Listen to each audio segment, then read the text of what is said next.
More and more companies in this country are changing their tune when it comes to family, specifically parental leave from work. But the United States is still the only high-income country that doesn't make paid leave mandatory for new parents.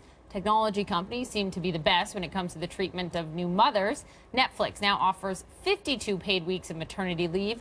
Google, Microsoft, Facebook, Apple offer 3 to 4 months. The situation for dads, though, not often that great. In fact, only 20% of workers in the U.S. work somewhere that offers paid paternity leave to all or most of their employees. Only 20%. And that doesn't sit well with the founder of TOMS shoes. Blake Mycoskie took 12 weeks of paternity leave. He gives 8 to all of his employees. And he wrote an op-ed about it in Glamour this spring, saying, "When I announced that I'd be taking leave, some of my CEO peers were mystified." Responses range from, "You're going to get bored real quick," to, "How are you supposed to lead a company while changing diapers?" I must admit, they played on my psyche. Blake joins me now, along with the best guest ever, his 8-month-old son, Summit. Thank you for being here, Blake. I mean, let's just get right to it. Why did you do this? Was it you internally needed it, or you wanted to set an example for the guys that work for you?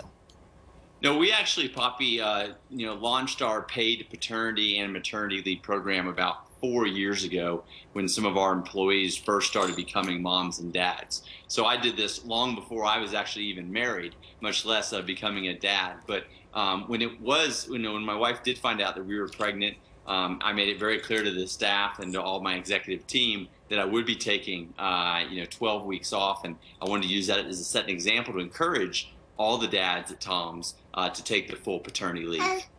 Because a lot of times, even when they're offered it, they don't take it because they feel like they shouldn't. So make the business case for us.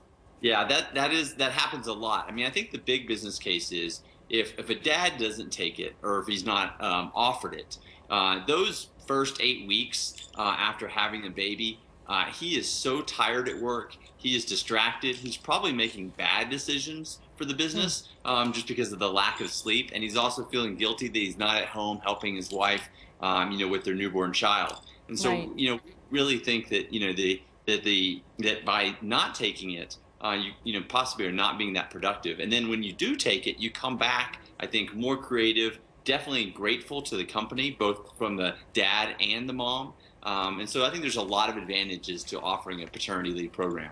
So I was looking into some of these other countries. Okay, Slovenia, small country, government mandated 90 days paid paternity leave. The U.S. does not mandate any. They just say, we'll hold on to your job for you, but not get paid. CNN presidential candidate on the GOP side, Carly Fiorina, used to run HP, was asked about this. She said the private sector should do the right thing on their own. It should not be government mandated. Does she have a point, or should this come from the government? I think she has a point on a lot of things that the government doesn't have to mandate. But I mean, in this particular situation, I mean, if you look at the fact that the United States is the only country that's not even offering maternity leave, much less paternity leave, versus I think there's only 2 or 3 others in the whole world. And so much of the success and strength of our country comes from our families. And I think that if we're not investing in our families, then it's really hard to have a strong country in business and in culture. So the government should mandate? In my opinion, yes. So this really interesting Forbes article posed the question, what does paternity leave look like for an Uber driver? And it really got me thinking, okay, Blake, it's one thing for you where all of your employees are salary-based, right? But what about for the hourly workers? What about for people that only make money when they're driving an Uber, for example, or when they're serving at a restaurant? I mean, how do those companies walk this line? I think you make a very good point. I mean, I think if you're an hourly employee and you're only making money when you're working, and there is no type of paid time off through your company, I think it's very, very difficult, and that's an unfortunate thing, but a reality for a lot of Americans today. So I think where I would stand, pretty firm is in any type of opportunity where someone is a salaried employee and does have paid time off for health reasons or whatnot, paternity leave and maternity leave should be part of that paid time off program. When are we going to see this sort of trickle out of your company in the tech sector into, say, Wall Street, big consulting firms, sort of other major corporations? When's it going to change across the board? I think in the next, I would say 3 to 5 years. I mean, you're starting to see, just by the fact that we're having this conversation today, and you're seeing it more and more in the media, the interest in it. I think, especially with trying to attract millennials as employees. I mean, attracting and retaining them are crucial to the future of big businesses, especially Wall Street and consulting firms. And so, I think they're going to demand it when they're looking or they're deciding between which jobs to take.